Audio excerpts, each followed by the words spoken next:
Morning. I'd like to call the work session for the Metro Council to order January 14th, 2024. Georgia, will you please call the roll for attendance?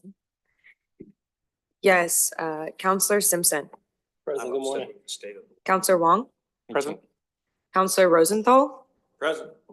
Counselor Gonzalez. Alive and well. Present. Counselor Nolan.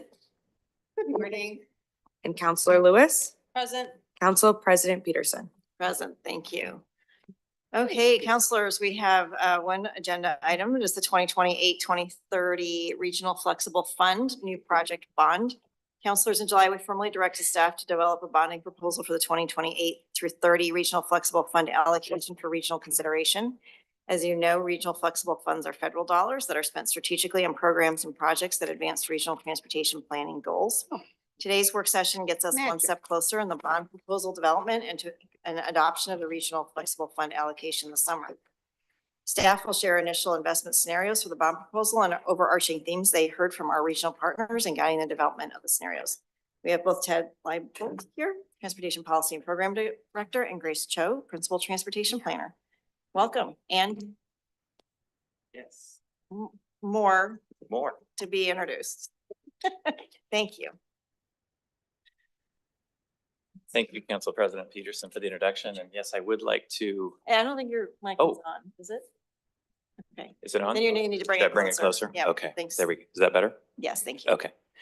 So thank you, Council President Peterson, for the introduction. And before we get started, I would just like to take a brief moment and introduce our new Resource Development Section Manager, Jean Seneschal Biggs. Welcome. So Jean joins us, the long history career here in the region, most recently working as the transportation planning manager at the city of Beaverton for the last 5.5 to 6 years, but with a long history before that as well. So welcoming Jean, you'll be seeing a little bit less of me on these types of topics and a little more of her in the future. So just wanted to make sure we introduce her in this. Welcome. In her role. Thank you very much. And then, yes, we're here to introduce to you, or not introduce, but speak to you again about the Regional Flexible Funds allocation. We are in the midst of a process that Grace will provide a little more detail on, and are really here to do a check-in with you and get some more input as we're approaching some milestone decisions in the near future. So with that, I'm going to turn it over to Grace. Thank you.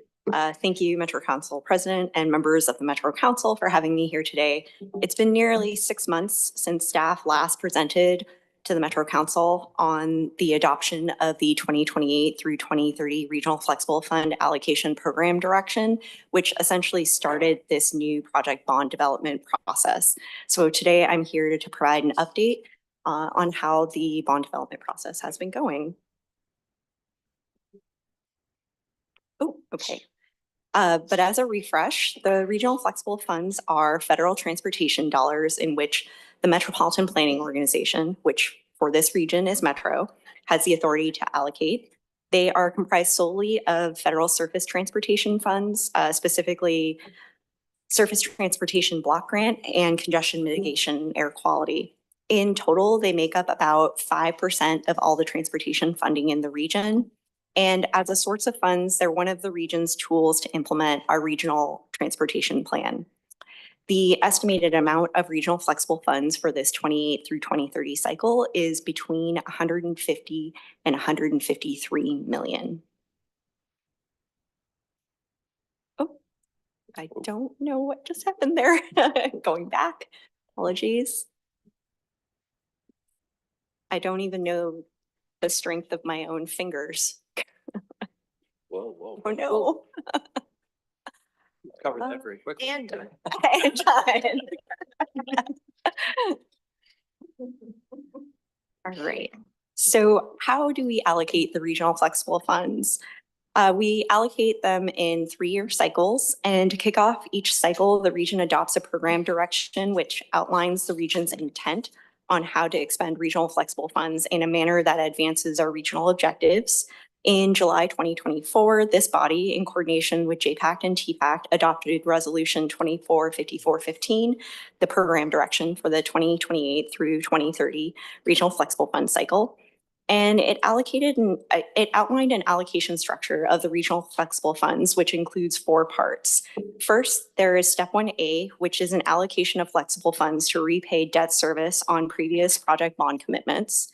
Then there is step 1B, which is an allocation of flexible funds to continue region-wide programming and planning activities, such as examples include like our regional travel options program and our corridor planning programs.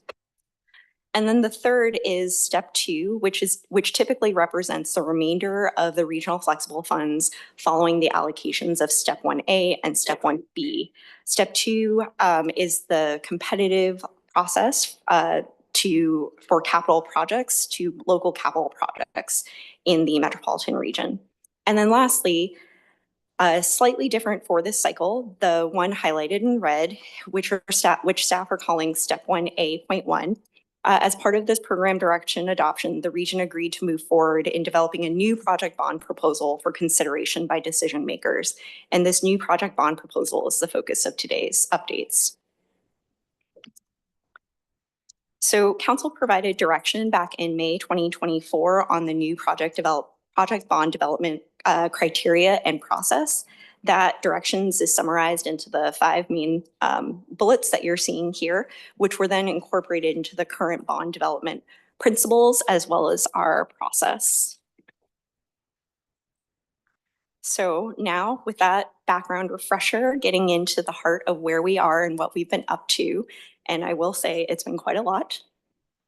So using the council direction as well as regional partner input, that has ultimately led to the developing a new project bond proposal focused on the following categories. This is really a bond setter focused on transit capital projects, satiating regional appetite to do big things, addressing council's commitments and advancing the adopted 2023 RTP priorities, seizing on discretionary funding opportunities, and making the most of the retiring debt that we have starting in 2028, and then recognizing that there is different transit needs across our region and looking to actually try to address those.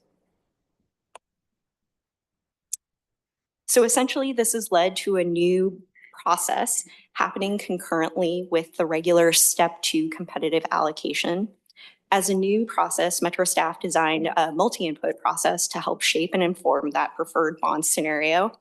Also, we've called the bond proposal investment package for your consideration. This process incorporates both quantitative inputs like technical and financial evaluations, but also qualitative elements such as partner input, public comment, which is forthcoming, as well as overarching factors like regulatory considerations around bonding and restrictions that arise from the actual bonding mechanisms. And then lastly, the key is that we want to, the last input is maintaining that we are adhering to the direction that was adopted as part of the program direction. So quite a bit has happened since Metro staff were last before the council.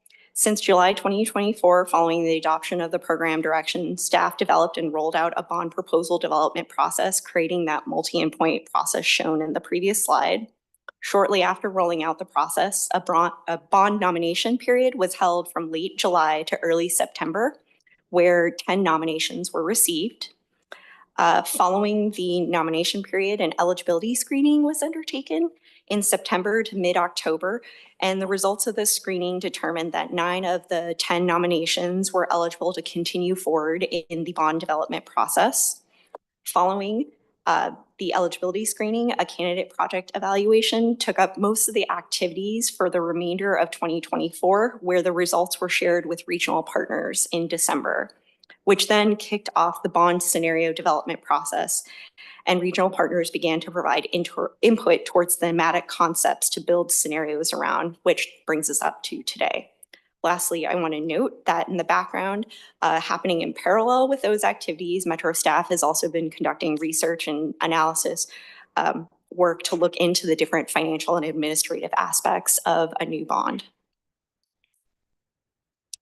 So a snapshot of where we are in the bond development process and bringing this into perspective with our step 2 process as well. In the current bond development scenario, our bond scenario development process, we're at this assessment stage, really starting to look at building those scenarios that we'll take through financial assessments to understand a few more of those key aspects and details around the financing of a bond. The bond proposal development process is slightly ahead of step 2, where we just recently wrapped up the nomination period for those step 2 applications, and they're currently being evaluated. But both remain on track to converge in late March, where both step 2 and a preferred bond scenario, if selected, are set to go out for public comment.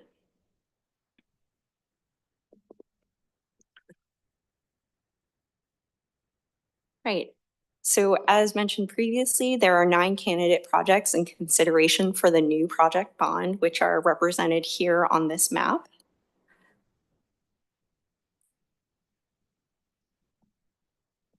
Okay, now getting into the heart of where we are as we move into the bond scenarios.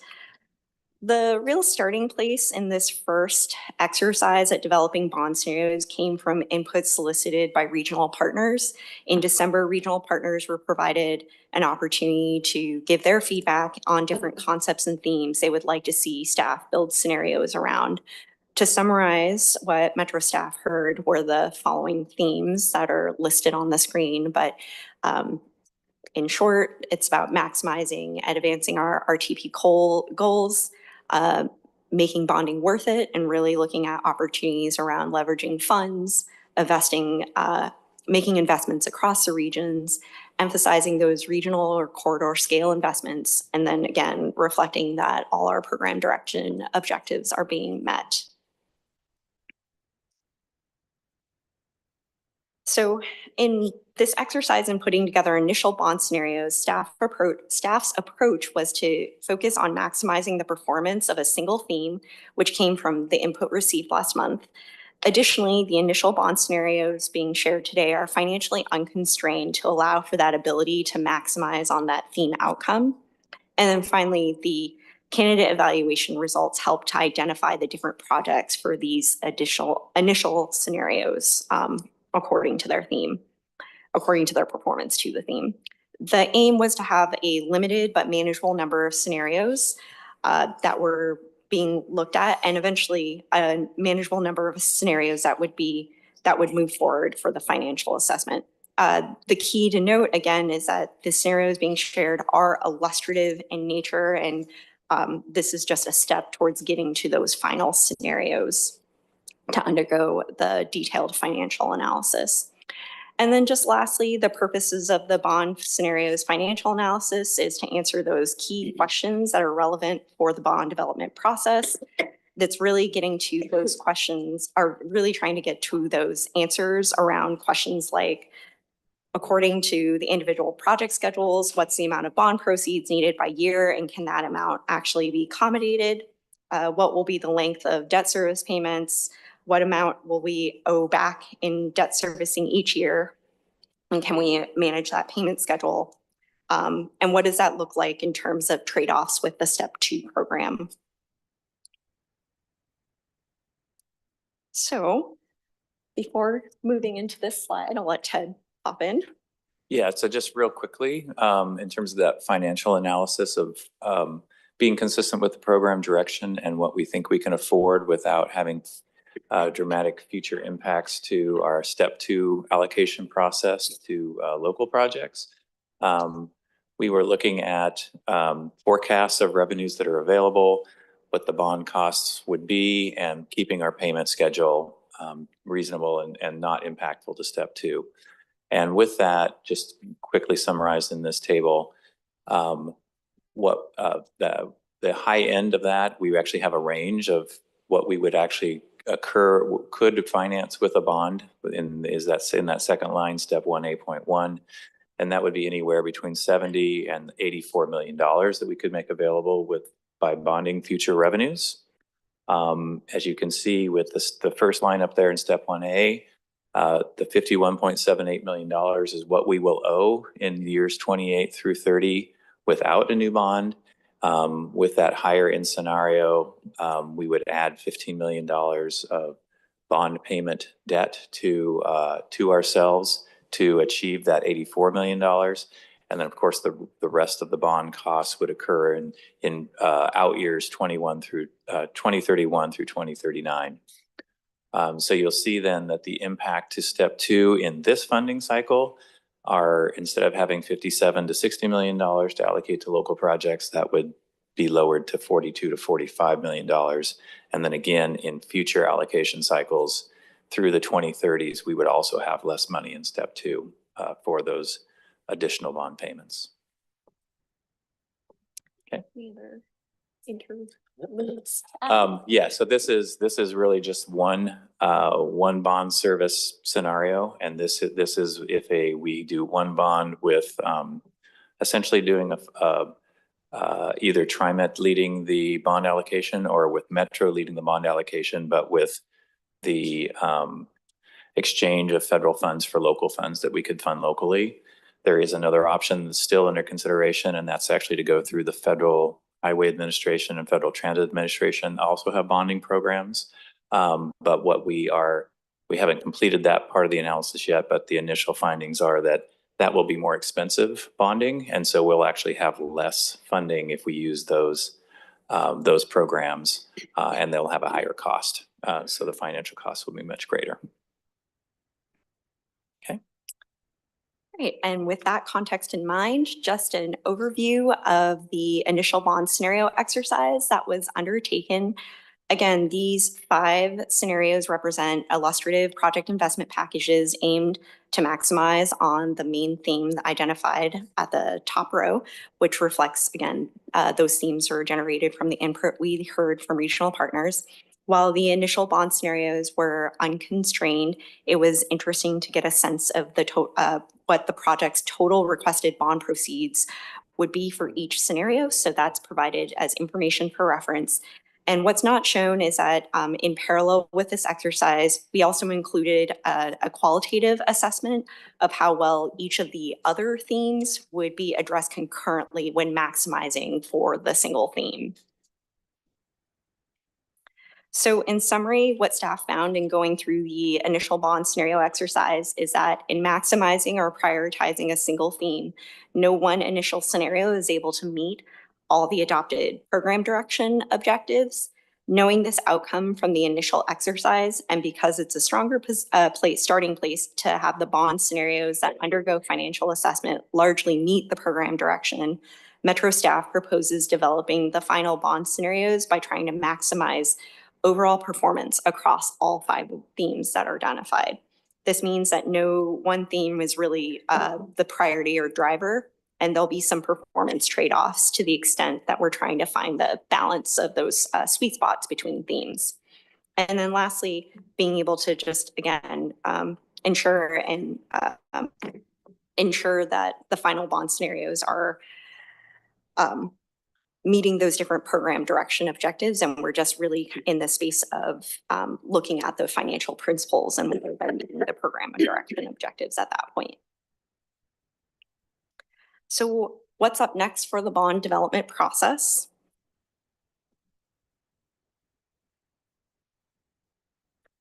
There still remains quite a lot ahead between now and when Metro staff will seek council action in July 2025. Over the next few months, activities will really be focused on getting to a bond proposal for recommendation. The public comment will be held through the spring and will also incorporate the public comment for the step 2 process. And then following the public comment, regional partners will be given the opportunity to digest the public comment and continue discussions as we get towards that final adoption anticipated for July of this year. So more specifically, between now and February 2025, there are 2 main tasks ahead for the bond proposal development. The first is landing on those final scenarios to take through financial assistance or assessment, which we seek further direction from council today. The second is conducting and sharing the results of that financial assessment, which includes getting some answers and understanding those financial trade-offs and implications. Then in March, TPAC and JPAC will be asked to take action to select a preferred bond proposal to release for public comment. Following the selection decision, the public comment period is set to open on March 24th and run through April 28th.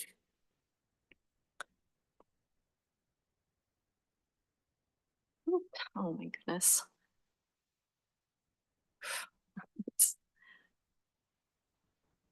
I'm closing up here. So based on the information presented, Metro staff seeks council input and direction on the following questions. What are council's thoughts on the approach to develop final bond scenarios which aim to achieve balance of the greatest performance across all 5 themes? Are there specific performance trade-offs that council would like us to explore further? And then are there other factors for consideration? And then secondly, are there any further questions in regards to the reference scenario, or essentially the detailed scenario that I had covered in the presentation today? With that, happy to take any questions and looking forward to gathering your input. I just hit my knee.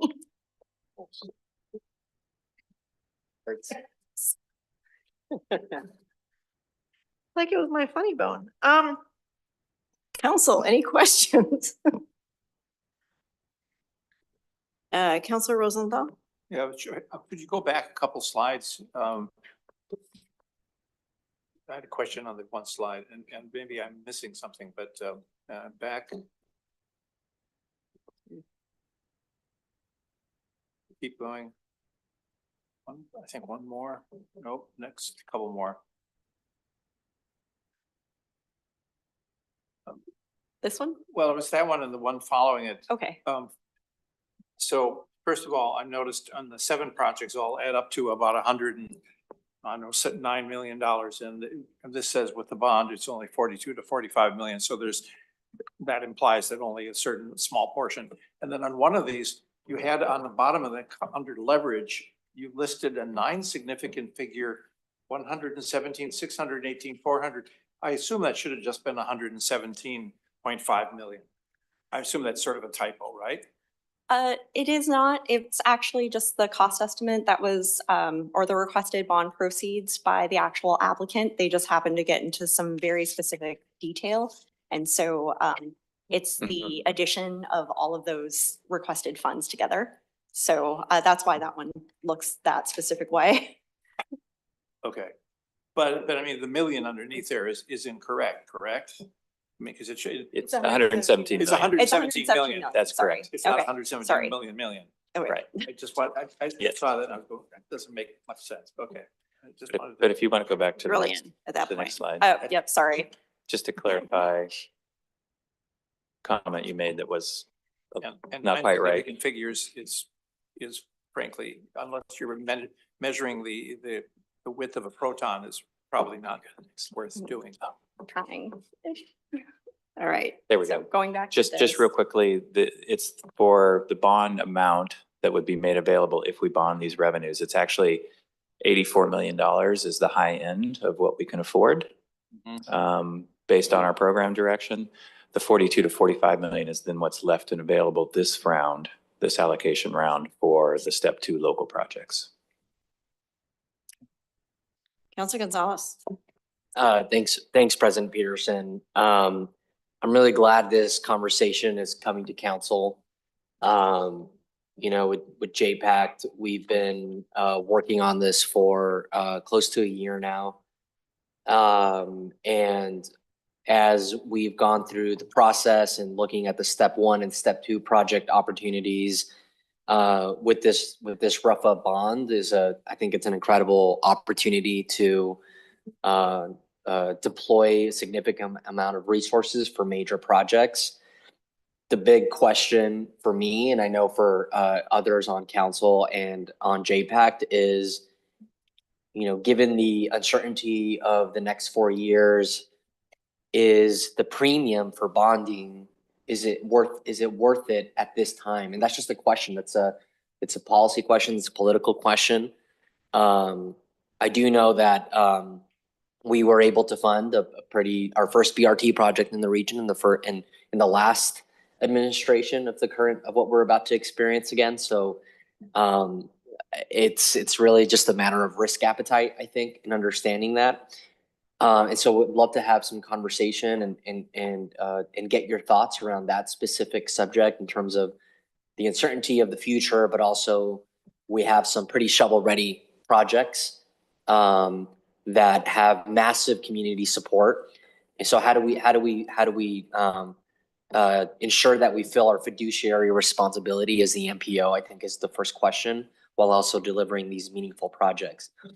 Another thing that just kind of tracking the conversations as JPAC chair too, and looking at the composition of projects that we select, I think that's an important topic for us to talk about. You know, it's been pretty clear to me that there's an appetite for a regional investment that reflects the priorities of the three counties. And so I've been working with staff to figure out how, you know, we can put together a package that at the minimum includes a major investment in 82nd Avenue, TV Highway, and Sunrise Corridor. And that's just been my sense of trying to navigate the dynamics on JPACT as well. But there's also some other really important projects that are on there, and the money can't support everything. So again, just kind of putting that out there because we're approaching more and more decision points, and want to kind of vocalize what I'm hearing, what I'm interested in supporting, but also we're at a point where I think it's really, I'm looking for your counsel, and I'm sure Councilor Simpson and Councilor Lewis are as well, for how JPAC approaches it, because we have it on the docket on Thursday for discussion, and the coordinating committees have been talking about this question as well, and with uncertainty. So anyway, yeah, I'm really glad we're having this discussion, and again, our amazing staff that have been carrying this, and a lot of technical analysis, and if I could share one last thought, I mean, the analysis is really insightful and helpful, and it helps us align our values, but the decision ultimately comes down to us as well, or else the forecast and the technical analysis would make the decision for us, you know. So we have the ability to add that perspective and to make changes that helps the region win. And I guess I'll leave it there, and back to you, President. There wasn't a question, sorry, but I feel like I have so much access to you guys, and we get to work together. I wanted to just color it a little bit more with my perspective. Great, thank you. Councilor Lewis. Sure, thank you so much. I really appreciate the presentation today. I think it helps us understand not only the framework of these projects, which we're all going to get to know so much more about as we go through the process of awarding positions for funding within the package, either step 1 or step 2. But also how we use these dollars that are given to us from the federal level in order to achieve goals largely around congestion and air quality. So the opportunity to underscore that every single one of these projects hits those marks, I think, is first and foremost what we're going to talk about as we talk about these projects. Then we have to get into how we fund. But they're all worthy projects, and they're all projects that the region needs and needs federal funding for. With the $51 million bond payment, that's the last one from the existing bond. Is that correct? It's the last one? No, the existing bond will actually go through the year 2130 or 2034, but it will continue to go down in size until that year. So in future years, we won't see that repayment at the $50 million level. What are we anticipating in terms of, let me rephrase this. In contemplating a bond on top of a bond, are we eroding our spending power in step 2 next cycle? Yes. So what I noted in that one table is in this cycle for 27 through or 28 through 30, it will reduce on the high end by $15 million. It'll be reduced by at least that much or more in future years through the year 2039. So our existing payment goes through 2034, We're going to add on top of that through 2034 and then extend it from 25 to through 35 through 39. Yeah, but in the reduction of 15 this year, we're also gaining the spending power that bonds enable. Correct. Whereas I think next year or next cycle is when we're gonna feel the 1-2 punch of being doubly indebted and not having the additional spending power. Yes, and I think the payment schedule we utilize to maintain that purchasing power in step 2 is essentially approximates extending our existing, or I should say, what we have paid in the past out through 2039. So we're doubling on. So the payment, the existing payment's going to reduce, but we just added on to basically keep it equivalent, and then extend that equivalence out through 2039. And that would make sense to me. One, if we're able to use the bonded projects to get leverage for more federal dollars from competitive grant processes. And 2, it would make sense to me if we were able to continue on with a similar proportion being eaten up by indebtedness. And I would look for us to be very open to early signals from new administrative officials about if these programs will stay at the same power. Because if we see any decrease, I think the proportion will be significantly off and we'll need to reduce our indebtedness. Yeah.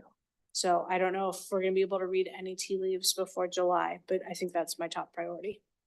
Yeah, and that will be very key, I think, is for us to monitor the situation, the federal situation for these next 6 months, and then try to come up with either mechanisms or ways to respond to that situation with how we approach the bond.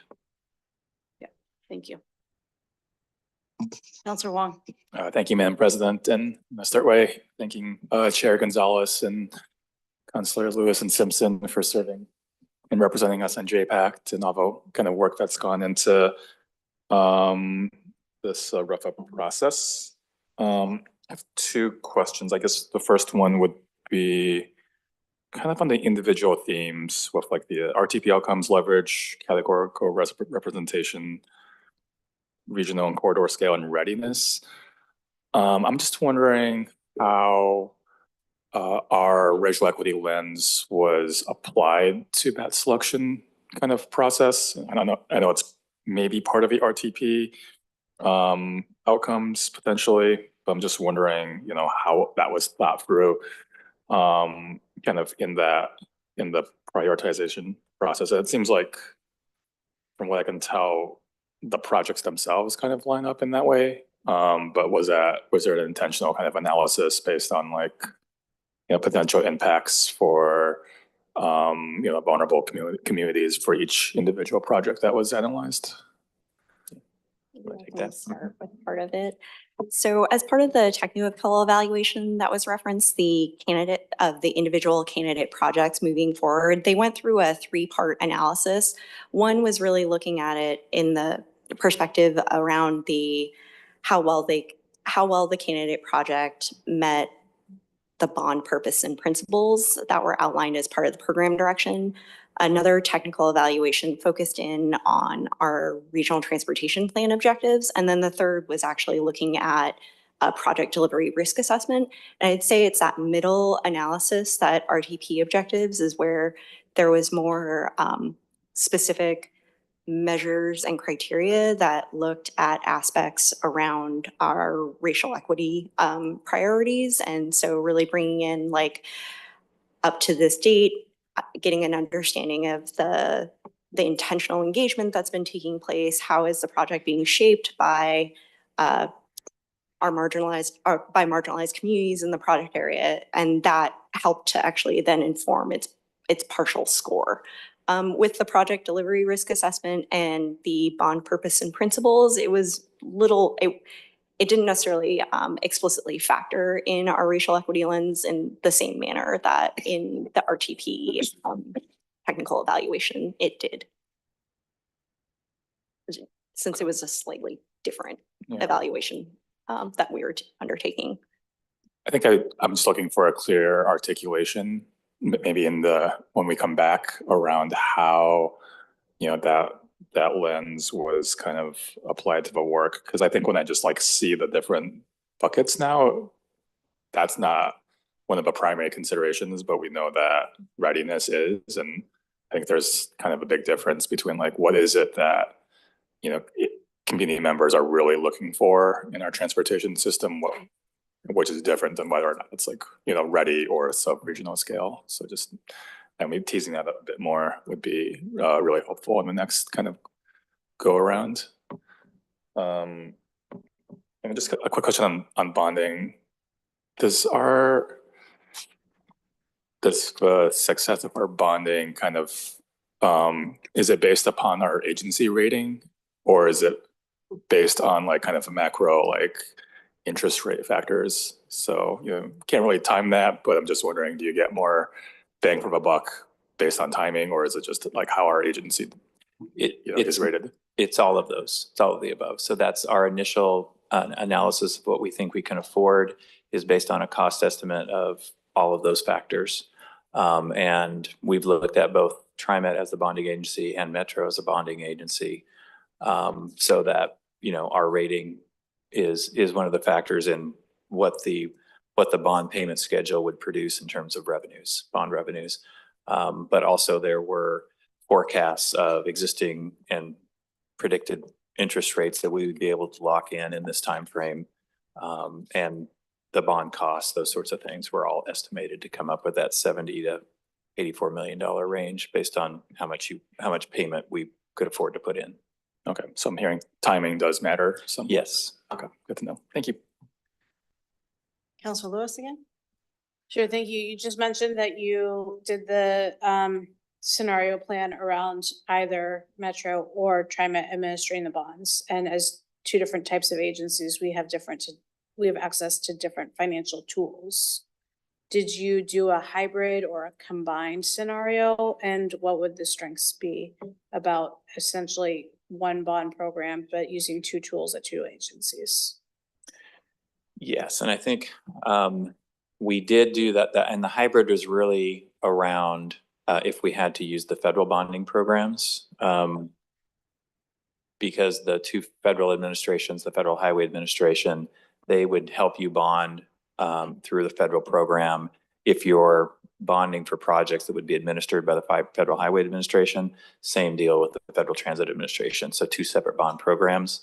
And actually either one of our agencies could do one or both of those. Although it's less likely that TriMet would do one through Federal Highway. We would probably have to be the lead on that if we took the federal bond program approach. And if we do that, then those costs are going to be higher, and we'll get less revenues back just because you have two bond origination fees. When you go through the federal programs, there will be other administrative costs that you don't have if you just do a local bond with local revenues. And so we don't have final numbers on that yet. It's a little more complicated, but we know it's not going to be as positive or as lucrative as the range we're giving you today, based on a single local bond. FHWA or Transit, who has a better program in terms of dollars? They're equivalent, but really they're just targeted toward different types of projects. Thank you. Yes, I would just add in, let's get ready for anything. Don't slow down. Based on my conversation with FTA staff 2 weeks ago, and hearing that there is reticence within the region to, from some quarters, to even move forward with some things because of what ifs. We should be ready. We should get ourselves ready. We shouldn't overthink, and get weirded out. I think that we need to continue to move forward with all due haste to get ourselves ready to be in line and not slow down. So whatever that takes, that's what I'm standing on.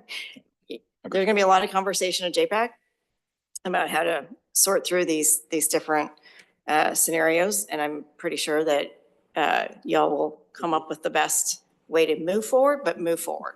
That would be my big push and ask. A lot of pressure. With all due haste. I think that, if we overthink, we're gonna lose an opportunity and we need to be poised to take advantage of opportunities.